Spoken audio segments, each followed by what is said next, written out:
ওম শ্রী নম ভগবতে বাসুদেবায় নম। জয় শ্রীকৃষ্ণ। রাধে রাধে। মানুষের জীবনে সংকট আসে না এ কথা কেউই বলতে পারে না। কখনো সংকট আসে ছোট আকারে, কখনো আসে ঝড়ের মতো। জীবনের উত্থান পতনের পথে যখন মনে হয় আর পারছি না, সব দিক থেকে যেন অন্ধকার ঘিরে ধরেছে, ঠিক সেই সময় শ্রীমদ্ ভগবদ গীতার এই অমূল্য বাণীগুলো মানুষের অন্তরের শক্তি হয়ে ওঠে। গীতা শুধু একটি ধর্মগ্রন্থই নয়, গীতা হলো জীবন চলা দিশারি। গীতার প্রতিটি উপদেশ এমনভাবে জীবনের সঙ্গে জড়িত যা মনকে স্থির করে, চিন্তাকে স্পষ্ট করে এবং মানুষকে ভেতর থেকে শক্ত করে তোলে। এই কারণেই আজকের এই ভিডিওতে উঠে আসবে শ্রীমদ্ ভগবদ গীতার 30টি অমূল্য শিক্ষা, যেগুলো হৃদয় দিয়ে বুঝে জীবনে প্রয়োগ করতে পারলে সাফল্য ও মানসিক শান্তি দুটোই নিশ্চিতভাবে আসবে। এই ভিডিওটি শেষ পর্যন্ত মনোযোগ দিয়ে দেখুন, কারণ এখানে বলা প্রতিটি কথা হয়তো আপনার জীবনের কোনো না কোনো প্রশ্নের উত্তর হয়ে উঠতে পারে। গীতার প্রথম উপদেশ আমাদের শেখায় যে মানুষ সময়কে সম্মান করতে জানে না, সে আসলে নিজের জীবনকেই সম্মান করে না। কারণ সময়ই হলো জীবন। যে কাজ আজ করার কথা, যদি তা আজ না করা হয় তবে সেই সময় আর কখনো ফিরে আসে না। সময় নষ্ট করা মানে ধীরে ধীরে নিজের সম্ভাবনাকে নষ্ট করা। গীতা বলে, যে মানুষ সময়ের মূল্য বোঝে সে জীবনে কখনো শূন্য হাতেই থাকে না, আর যে মানুষ সময় নষ্ট করে তার পুরো জীবনটাই একদিন আফসোসে ভরে যায়। দ্বিতীয় শিক্ষা হলো মৃত্যুকে ভয় পাওয়া অর্থহীন। এই পৃথিবীর সৃষ্টি শুরু থেকে জন্ম ও মৃত্যুর চক্র চলছে। আজ যে জন্মেছে তাকে একদিন চলে যেতেই হবে। গীতা বলে, মৃত্যু জীবনের শেষ নয়, এটি কেবল একটি রূপান্তর। যেমন মানুষ পুরনো বস্ত্র ত্যাগ করে নতুন বস্ত্র ধারণ করে, তেমনি আত্মা এক দেহ ত্যাগ করে অন্য দেহ গ্রহণ করে। শ্রীকৃষ্ণ অর্জুনকে বলেন, ন জায়তে মিয়তে বা কদাচিত। আত্মার কখনো জন্ম হয় না, আত্মা কখনো মরে না। যে মানুষ এই সত্যকে হৃদয় দিয়ে উপলব্ধি করতে পারে, তার মনে আর মৃত্যু ভয় থাকে না। সে বর্তমানকে পূর্ণভাবে বাঁচতে শেখে। গীতার এই শিক্ষা আমাদের শেখায় ভয় নয়, সচেতনতা নিয়ে বাঁচতে। অতীতের শোক আর ভবিষ্যতের আশঙ্কা ছেড়ে বর্তমান মুহূর্তকে গ্রহণ করাই হলো জীবনের প্রকৃত বুদ্ধিমত্তা। এই 30টি গীতা বাণী যে মানুষ প্রতিদিন মনে রাখে, যে মানুষ জীবনের প্রতিটি সিদ্ধান্তে গীতার আলোকে নিজেকে বিচার করে, তার জীবনে যত কঠিন সময় আসুক না কেন সে কখনো পথ হারায় না। কারণ গীতা মানুষকে পালাতে শেখায় না, গীতা মানুষকে দাঁড়াতে শেখায়। এটাই প্রকৃতির চিরন্তন নিয়ম। এই সত্যকে হৃদয় দিয়ে মেনে নিলে জীবনে আর ভয়ের জায়গায় থাকে না।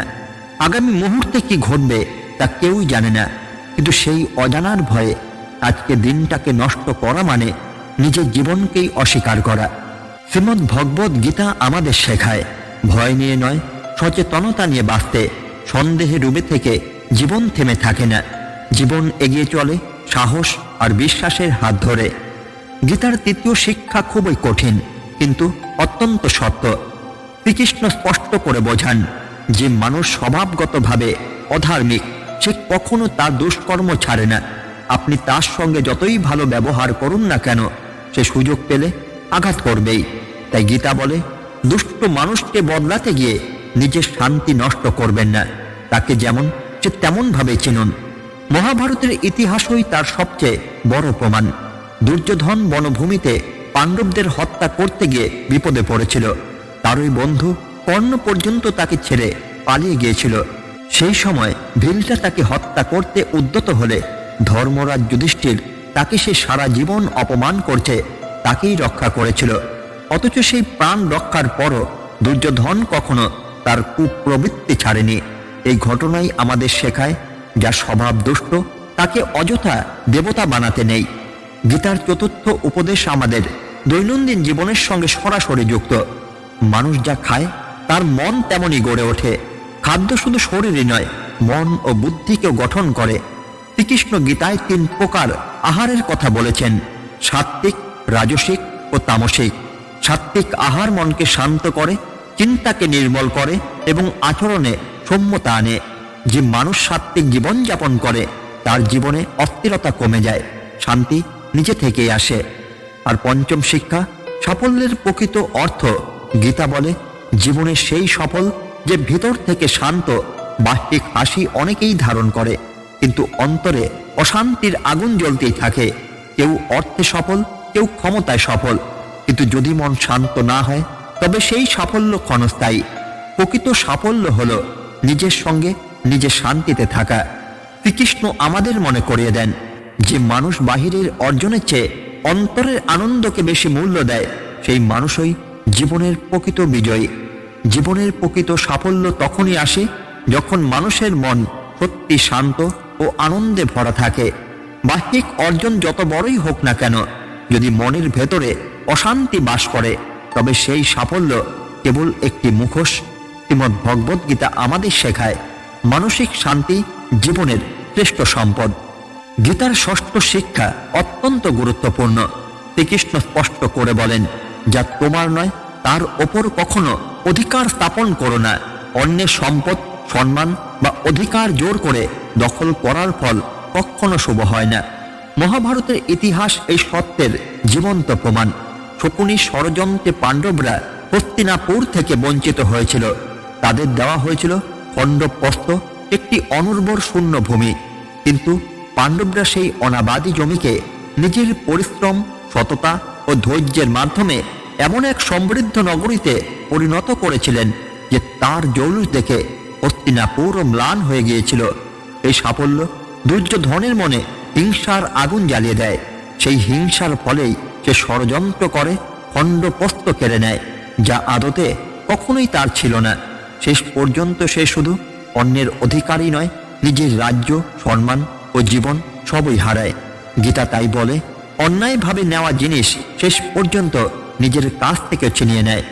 গীতার সপ্তম উপদেশ আমাদের সাহসের কথা শেখায়।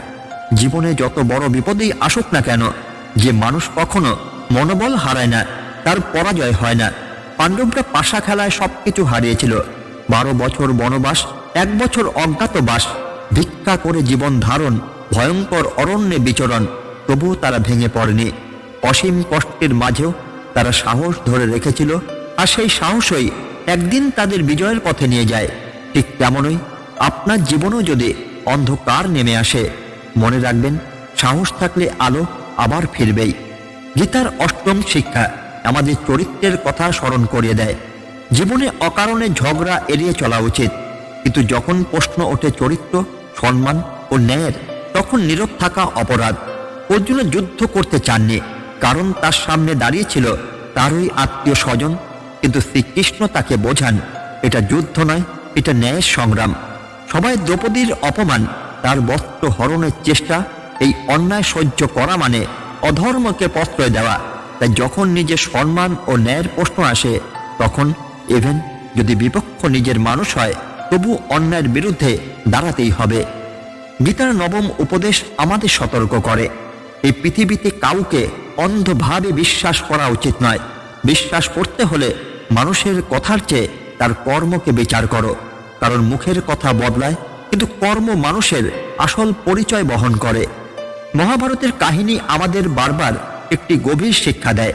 দুর্যোধন কতবার ষড়যন্ত্র করেছে পাণ্ডবদের হত্যা করার জন্য, কখনো বিষ প্রয়োগ, কখনো আগুনে পুড়িয়ে মারার চেষ্টা, তবু ধর্মের পথে চলা পাণ্ডবরা বারবার তার কথা বিশ্বাস করছে। এটাই ছিল তাদের সরলতা। সত্য ঈশ্বর তাদের রক্ষা করেছিলেন, কিন্তু যাকে তারা নিজের ভাই বলে মনে করেছিল, যাকে আপন বলে বিশ্বাস করেছিল, সেই মানুষটি তাদের মৃত্যুর ফাঁদ পেতেছিল। এই কাহিনী আমাদের শেখায়, বিশ্বাস করো কিন্তু চোখ বন্ধ করে নয়। বিশ্বাসের সঙ্গে বুদ্ধি থাকা অত্যন্ত জরুরি। গীতার উপদেশ আসলে এক ধরনের মহৌষধ। এই উপদেশে যেমন সত্য আছে, তেমনি ঈশ্বরের শক্তিও আছে। গোটা পৃথিবী যদি একদিকে দাঁড়ায় আর সত্য একা অন্যদিকে, শেষ পর্যন্ত জয় সত্যেরই হয়, কারণ সত্যের পক্ষে স্বয়ং ভগবান থাকেন। শ্রীমদ্ ভগবদ্ গীতায় মোট 67টি শ্লোক ও 18টি অধ্যায় রয়েছে। গীতার শেষ শ্লোকটি অত্যন্ত তাৎপর্যপূর্ণ। যত্র যোগেশ্বর কৃষ্ণ যত্র পার্থ ধনুর্ধর তত্র শ্রী বিজয় ভূতির্ধবা নীতির্মতি মম। এই শ্লোকের অর্থ, যেখানে যোগেশ্বর শ্রীকৃষ্ণ আছেন, যেখানে ন্যায়ের পক্ষে অর্জুন দাঁড়িয়ে আছেন, সেখানে নিশ্চিতভাবে বিজয়, সমৃদ্ধি ও ন্যায় প্রতিষ্ঠিত হয়। এই কারণেই ধৃতরাষ্ট্র বারবার সঞ্জয়কে জিজ্ঞাসা করতেন, কে জিতছে কে হারছে।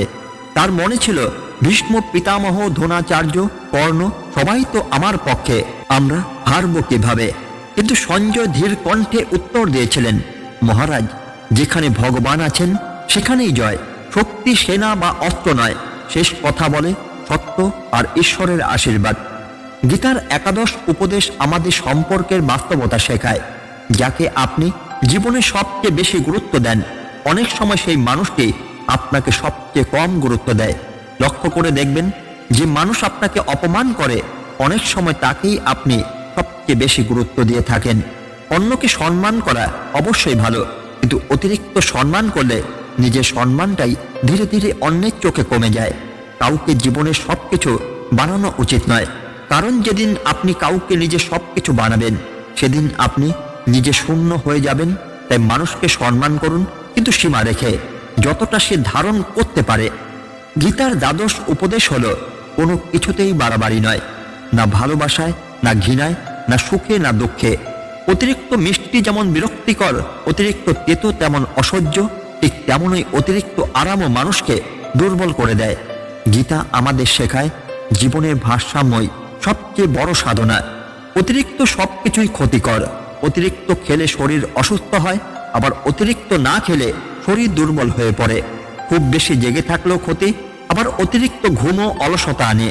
শ্রীকৃষ্ণ তাই গীতায় বারবার ভারসাম্যের কথাই বলছেন। জীবনের আসল সৌন্দর্য লুকিয়ে আছে এই সমতার মধ্যে।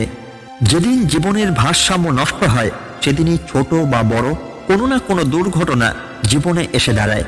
তাই সুখ, দুঃখ, ভোগ, ত্যাগ, কাজ, বিশ্রাম সব কিছুর মধ্যেই সামঞ্জস্য রাখা জরুরি। গীতার ত্রয়োদশ উপদেশ আমাদের কর্মযোগের আসল অর্থ শেখায়। শ্রীকৃষ্ণ বলেন, যোগ কর্ম সুকৌশলম, অর্থাৎ বুদ্ধি ও দক্ষতার সঙ্গে কাজ করাই যোগ। অনেক মানুষ সারাদিন পরিশ্রম করে, তবু জীবনে সাফল্য আসে না। আবার কেউ কম পরিশ্রম করেও সঠিক সিদ্ধান্ত ও বুদ্ধির প্রয়োগে অনেক দূর এগিয়ে যায়। শুধু কঠোর পরিশ্রমই সাফল্যের চাবিকাঠি নয়, সঠিক পথে, সঠিক চিন্তায়, সঠিক সময়ে কাজ করাই আসল রহস্য। যখন কর্মের সঙ্গে বিবেক যুক্ত হয়, তখন জীবনে প্রকৃত উন্নতি আসে। গীতার চতুর্দশ উপদেশ আমাদের জীবনের সবচেয়ে গভীর সত্যের সঙ্গে পরিচয় করিয়ে দেয়।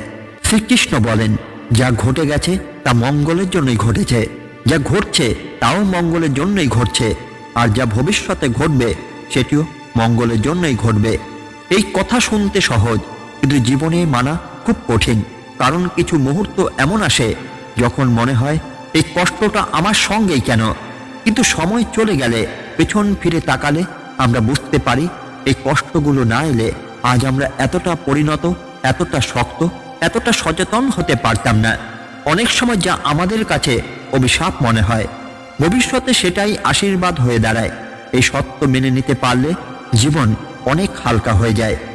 গীতার পঞ্চদশ উপদেশ হলো, বিপদের সময় যে পাশে দাঁড়ায় সেই মানুষটি আপনার আপন, বাকি সবাই কেবল পরিস্থিতির সঙ্গে।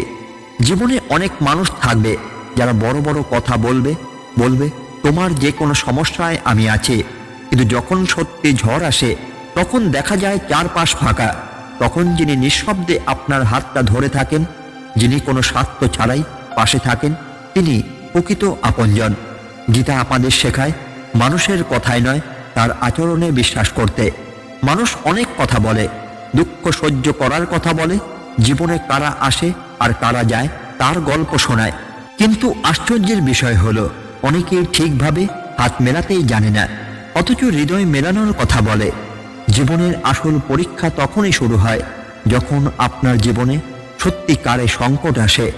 যেদিন চারদিক অন্ধকার মনে হবে, যেদিন আপনার নিজের পায়ের নিচের মাটি কাঁপবে, সেদিনই আপনি বুঝবেন কে আপনার পাশে দাঁড়িয়েছে আর কে দূর থেকে আপনাকে এড়িয়ে গেছে। কারণ কঠিন সময় এলে বেশিরভাগ মানুষ দূরে সরে যায়। তারা মনে মনে ভাবে, এই মানুষটা এখন শুধু সাহায্যই চাইবে, কিন্তু আমাদের কিচ্ছু দিতে পারবে না। এই হিসেবে জগতে সম্পর্ক টেকে লাভের ওপর, মানুষ থাকে প্রয়োজনের ওপর। যতদিন আপনি দিতে পারেন ততদিন আপনি গুরুত্বপূর্ণ, আর যেদিন মানুষ বুঝে যায় আপনার কাছ থেকে আর কিচ্ছু পাওয়া যাবে না, বরং আপনাকেই সাহায্য করতে হবে, সেদিন তারা আপনাকে দূর থেকেই চিনে এড়িয়ে যাবে। এজন্যই শাস্ত্র বলে, যে মানুষটি আপনার কঠিন সময়ে আপনার পাশে দাঁড়ায় সেই একমাত্র আপনার, বাকি সবাই এই পৃথিবীর যাত্রে নাম মাত্র আপনজন, কারণ শুধু মুখে বললেই কেউ আপন হয়ে যায় না। গীতার ষোড়শ উপদেশ আমাদের শেখায়, আপনি কাউকে সাহায্য করুন বা না করুন, কিন্তু ইচ্ছাকৃতভাবে কখনো কারো হৃদয়ে আঘাত দেবেন না, কারণ মনে রাখবেন, যে কষ্ট আপনি কাউকে দেন একদিন সেই কষ্টই ফিরে এসে আপনাকে স্পর্শ করবে। আপনি যখন কাউকে কষ্ট দেন হয়তো তখন বুঝতে পারেন না, কিন্তু যেদিন কেউ আপনাকে কষ্ট দেবে সেদিন আপনি গভীরভাবে বুঝবেন হৃদয়ের ক্ষত কতটা যন্ত্রণার। এজন্যই সাহায্য না করতে পারলেও ক্ষতি করবেন না, কথায় আচরণে দৃষ্টিতে কারো মন ভাঙবেন না। গীতার সপ্তদশ উপদেশ বলে, যে মানুষ সব বিষয়ে রেগে যায় সে কখনো শান্তি পায় না। অতিরিক্ত রাগ মানুষকে একা করে দেয়, বন্ধুরা দূরে সরে যায়, নিজের মনেই আগুন জ্বলে। রাগ মানুষকে অন্ধ করে, আর অন্ধ মানুষ নিজের সব কিছু হারায়। সম্পর্ক, সম্মান, শান্তি, এই জন্যই শ্রীকৃষ্ণ বলেন, যদি জীবনে শান্তি চান তবে প্রথমে রাগকে বিদায় দিন। গীতার অষ্টদশ উপদেশ আমাদের আরও গভীর সত্য দেখায়, আপনি যত বেশি প্রত্যাশা নিয়ে ভালোবাসবেন তত বেশি দুঃখের মুখোমুখি হবেন, কারণ দুঃখ আসে প্রত্যাশা থেকে, আসক্তি থেকে। আর ঊনবিংশ উপদেশে শ্রীকৃষ্ণ বলেন, যা আপনার তা কখনো আপনার থেকে হারাবে না, আর যা আপনার নয় তার জন্য যতই কাঁদুন ততই তা আপনার থেকে দূরে সরে যাবে। যা সত্যিই আপনার তা হাজার বাধা পেরিয়ে ঠিকই আপনার কাছে পৌঁছাবে। এই বিশ্বাস রাখুন, এই আস্থা রাখুন। জীবনের পথে যখন ক্লান্ত হবেন, যখন মনে হবে কেউ আপনার নয়, তখনই গীতার এই বাণীগুলো মনে রাখবেন। এই বাণীগুলোই আপনার ভেতরে শক্তি হয়ে উঠবে, যা আপনি আজও পাননি, যার জন্য বারবার আফসোস করছেন। সেগুলোর জন্য চোখে জল ফেলতে ফেলতে জীবন নষ্ট করবেন না, কারণ কান্না কখনো ভবিষ্যৎ গড়ে না, আক্ষেপ কখনো শক্তি দেয় না। জীবন সামনে এগিয়ে যায়, আর যারা পেছন তাকিয়ে থাকে তারা কেবল স্মৃতির ভারেই ক্লান্ত হয়। গীতার বিংশ উপদেশ আমাদের বলে, যদি সত্যি সুখ চান তবে প্রথমেই মনের দাসত্ব ছাড়তে শিখুন। অনেকে বলে, সব বুঝি, সব জানি, তবু কিছু করতে পারি না। কেউ বলে, জানি কোনটা আমার ক্ষতি করছে, তবু নিজেকে থামাতে পারি না। এই অক্ষমতার মূল কারণ একটাই, আপনি নিজের মনকে নিয়ন্ত্রণ করতে পারেননি, বরং মনই আপনাকে নিয়ন্ত্রণ করছে। জিভে স্বাদ ছাড়তে না পেরে মানুষ বলে, আমি কেন সুস্থ হতে পারছি না। আরাম ছাড়তে না পেরে বলে, আমি কেন সফল হতে পারছি না। সত্যটা কঠিন কিন্তু স্পষ্ট, আপনার যা করা উচিত তা করছেন না, কারণ আপনার মন আপনাকে অনুমতি দিচ্ছে না। শ্রীকৃষ্ণ বলেন, জীবনে উন্নতি চাইলে সবসময় মনের কথা শুনলে চলবে না।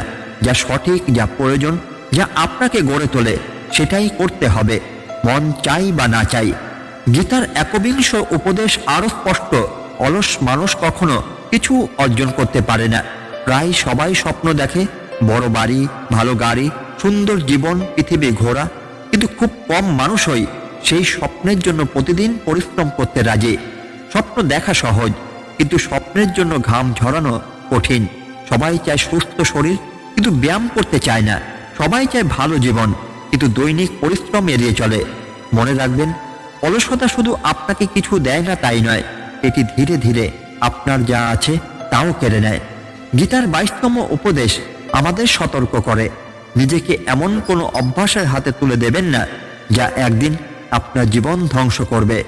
মহাভারতের যুদ্ধ শুধু অস্ত্রের যুদ্ধই ছিল না, তা ছিল আসক্তির ফল।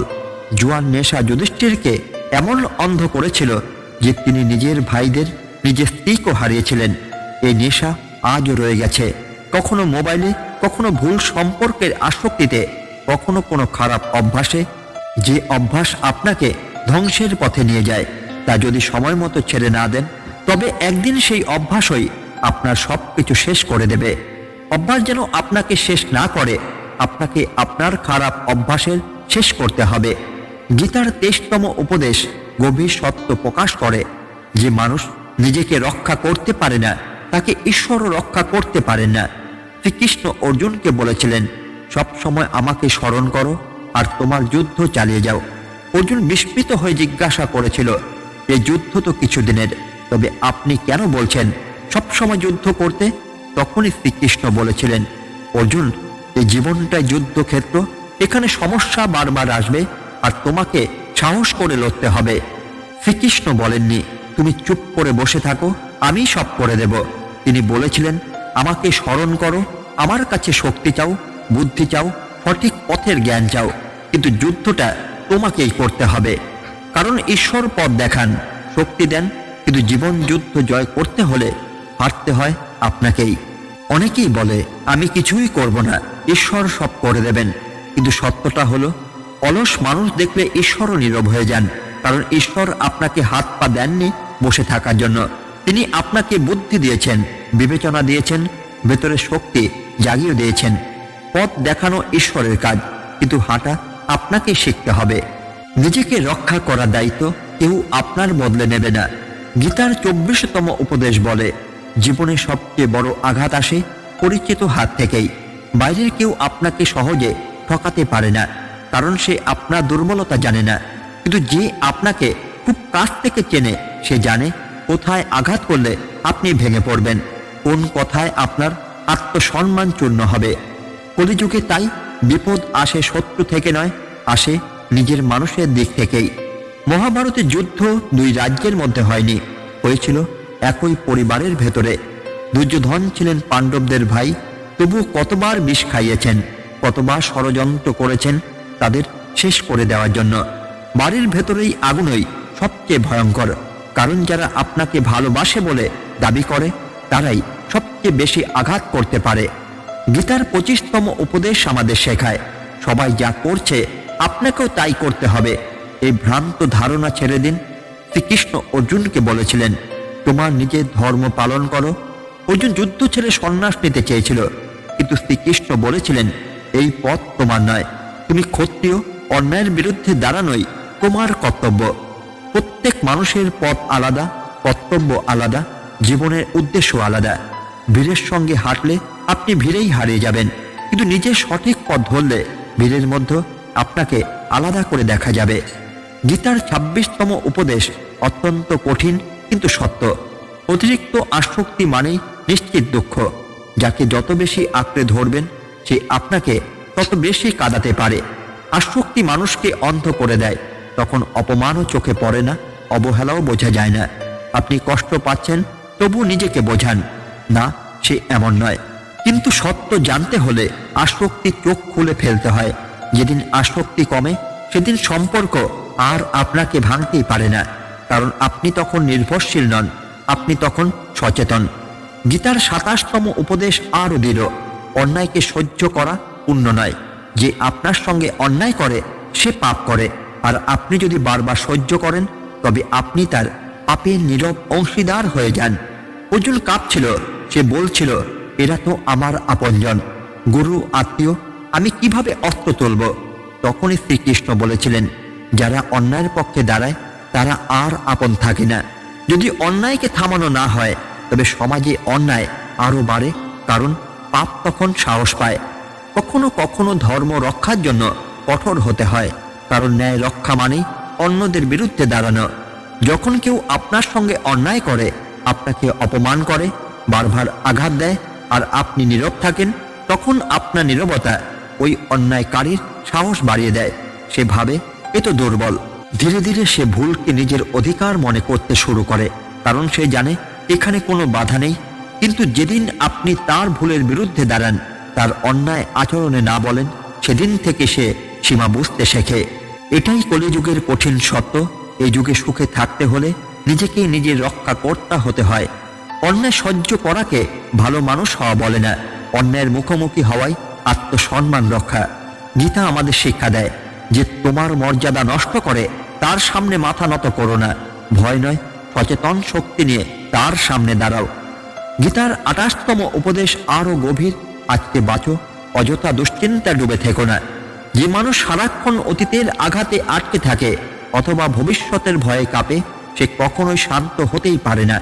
গতকাল আর আগামীকাল এই দুটোই কেবল চিন্তার জগতে আছে, এরা বাস্তব নয়, এরা কেবল মনের তৈরি ছায়া। আপনি যেটা সত্যি করে অনুভব করছেন, সেটা শ্বাসের সঙ্গে চলছে, সেটা শুধু এই মুহূর্ত, এই আজ। যদি আপনার মন বারবার পেছনে বা সামনে ছুটে যায়, তবে মনে রাখবেন আপনি নিজের সুখকে নিজেই দূরে ঠেলে দিচ্ছেন। সুখ কোনো ভবিষ্যতের গন্তব্য নয়, সুখ এই মুহূর্তের সচেতন উপস্থিতি। যেদিন আপনি এই মুহূর্তে থাকতে শিখবেন, সেদিনই জীবনের ভার হালকা হবে। এই কারণে শ্রীকৃষ্ণ বলেন, বর্তমানে ঈশ্বরের স্পর্শ আছে, বর্তমানে শান্তি আছে। আজকে বাঁচুন, এই মুহূর্তেই বাঁচুন। আজকের মতো এখানেই থামি। হয়তো এই কথাগুলো শোনার পর আপনার মনে একটু নীরবতা নেমে আসবে। হয়তো নিজের জীবনটার দিকে একবার নতুন করে তাকাবেন। শ্রীমদ্ ভগবত গীতা আমাদের কেবল ধর্মের কথাই বলে না, গীতা আমাদের শেখায় কিভাবে বাঁচতে হয়, কিভাবে ভেঙে না পড়ে নিজেকে শক্ত করে গড়ে তুলতে হয়। জীবনের পথে দুঃখ আসবে, অপমান আসবে, ভুল বোঝাবুঝি হবে, মানুষ বদলে যাবে, কিন্তু যদি কৃষ্ণের বাণী হৃদয়ে জায়গা করে নেয়, তাহলে কোনো ঝড়ই আপনাকে ভেঙে দিতেই পারবে না। মনে রাখবেন, আপনি একা নন। যখন কেউ পাশে থাকে না, তখনই শ্রীকৃষ্ণ আপনার পাশে থাকেন, নীরবে, অদৃশ্যভাবে। এই চ্যানেল প্রীতি ভালো কথা শুধু ভিডিও বানানোর জন্যই নয়, এই চ্যানেল তাদের জন্য যারা ভেতর থেকে শান্তি খোঁজে, যারা জীবনের ভিড়ে দাঁড়িয়ে একটু আলো খুঁজে ফেরে। যদি আজকের কথাগুলো আপনার হৃদয়ে একটু স্পর্শ করে থাকে, তাহলে ভিডিওটি ভালো লাগলে একটি লাইক দিন, চ্যানেলটি সাবস্ক্রাইব করে পাশে থাকুন। আপনার একটি লাইক, একটি কমেন্ট আমাদের আরও ভালো কথা আপনাদের কাছে পৌঁছে দেওয়ার শক্তি দেয়। পরবর্তী ভিডিওতে আবার দেখা হবে নতুন কোনো গীতা বাণী নিয়ে, নতুন কোনো জীবনের সত্য নিয়ে। ততদিন পর্যন্ত নিজের যত্ন নিন, মনটাকে শান্ত রাখুন, আর মনে মনে একবার বলুন, জয় শ্রীকৃষ্ণ, রাধে রাধে।